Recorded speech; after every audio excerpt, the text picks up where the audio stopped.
On June 7, 1942, the Japanese 301st Independent Infantry Battalion set foot on the American island Attu. This marked the first time in 130 years since American soil was occupied by a hostile force. During this invasion, the Japanese army landed unopposed. American forces had considered reinforcing the islands around Attu and on Attu itself, but ultimately they had not taken action. Due to this, the Japanese forces encountered no resistance on Attu. When the Japanese landed, there were a total of 42 Aleut inhabitants on the island who were taken in as POWs. They were placed in a prison camp in Ataru, Hokkaido, Japan, where 16 of the 42 inhabitants died during their imprisonment due to disease and starvation. Man, I just want you to think of how those people felt. The Attu people just doing their own thing, doing all they can to survive in a pretty unforgiving environment. And then you have an entire battalion of Japanese soldiers just roll up on you out of nowhere. And I know we envision a Red Dawn scenario, we take up arms, we fight back.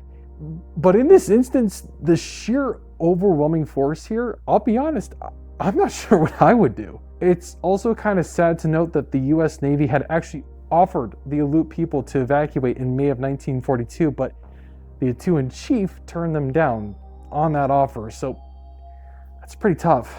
Now, come May 1943, just shy of a full year later, the United States began an op that would see to it that Attu was retaken. Thus began Operation Landcrab. Yep, that was the name. The 7th Infantry Division was chosen to lead the retaking of Attu, but throughout the division's training, everything leading up to this, they were doing all of that in Monterey, California. That's like doing a training rotation in JRTC in the middle of July and then getting sent to Siberia.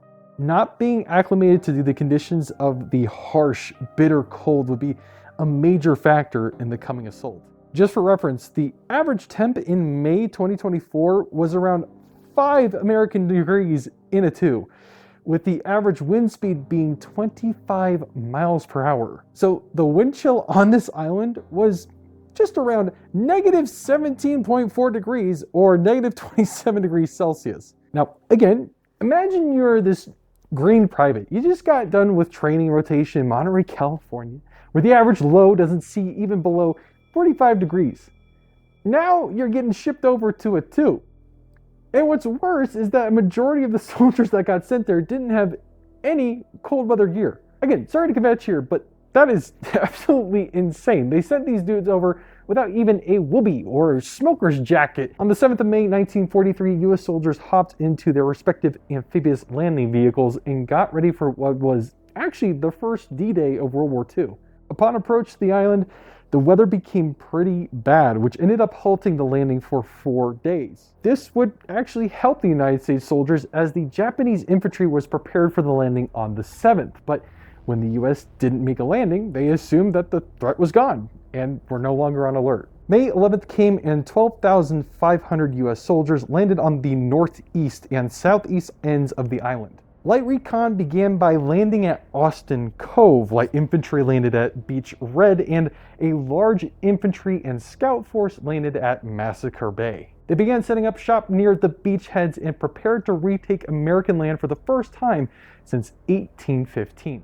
The 18-day-long battle began. Now, for the most part, there weren't any massive engagements as the Japanese used guerrilla warfare tactics, employing small groups of soldiers to attempt to infiltrate US emplacements. During this entire battle, the Japanese were actually not really the greatest threat the US soldiers had to deal with. As I mentioned before, Attu was friggin' cold, and United States soldiers did not have cold weather gear, so over 2,100 American soldiers were no longer able to fight due to disease and cold weather injuries, but not gunfire. No, in fact, only 1,700 were wounded or killed by Japanese action. That's such a crazy thought. That's like 16.8% of your fighting force taken out because you didn't want to give them parkas or gloves. It's straight up stupid. Also, during this time, there was an ice storm rolling through, of course. So the normal 25-mile-per-hour winds kicked up to over 100 miles per hour. So they were basically fighting in negative 31-degree weather. I just can't really imagine being able to function in that amount of cold. To add to this, both sides were starting to basically starve. The American Navy had created a blockade to the southwest of the island, preventing Japanese reinforcements, and the Americans were unable to get resupplied as the fog was too thick for planes to drop rations off. So they went to the extremes and started throwing hand grenades into the sea to try and kill some fishies. So cool, the Americans are frostbitten, sleep deprived, starving and running out of ammunition.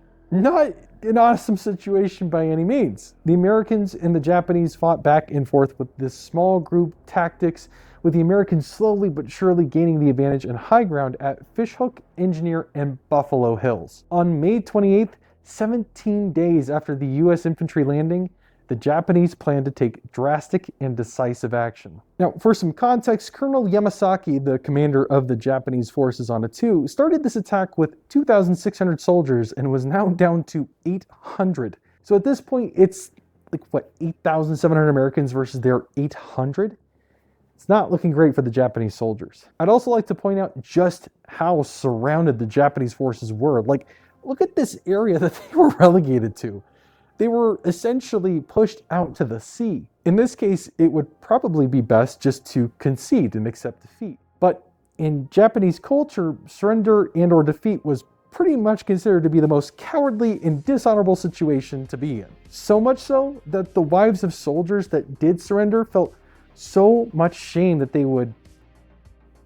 So instead of surrendering, Colonel Yamasaki chose to make a counterattack on the Americans. Yamasaki chose to point the counterattack at Engineer Hill in an attempt to take back some territory and turn the American arty emplacements against them. With the plan in place, the Japanese infantry began to prep for the assault. During this time, they administered lethal doses of morphine to the sick and wounded, as they were likely not going to return to take care of them and wanted to prevent them from having to surrender to the Americans. Like, they were really serious about not surrendering.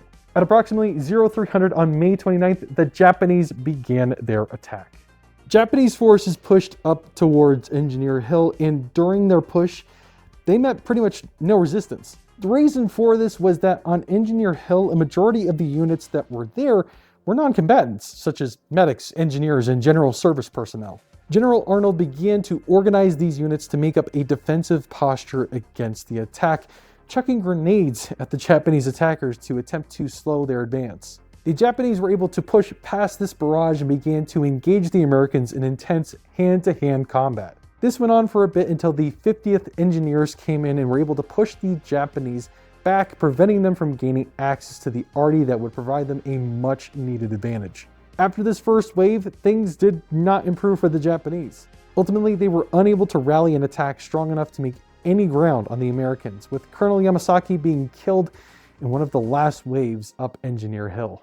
After all was said and done, only 28 Japanese soldiers survived the onslaught. The rest were killed in battle or, by eyewitness accounts, had committed suicide by cooking off grenades into their chest. In a decisive victory, the Americans had taken back Attu and began the cleanup of the island. A mass grave was created for the 2,351 Japanese soldiers who had died during the battle, with many more being buried where they were found across the island. Now, most interestingly, the battle for Attu was actually the second deadliest battles in the entire Pacific theater, based upon sheer proportion of deaths. And now the military does what it always does and held an AAR to identify how things may have gone better. In this, they decided that sending people into sub-zero temps without cold weather gear is probably a no-go. Now, as for the Attuans that were taken as POWs, they were eventually released by Japan in 1945 at the end of the war.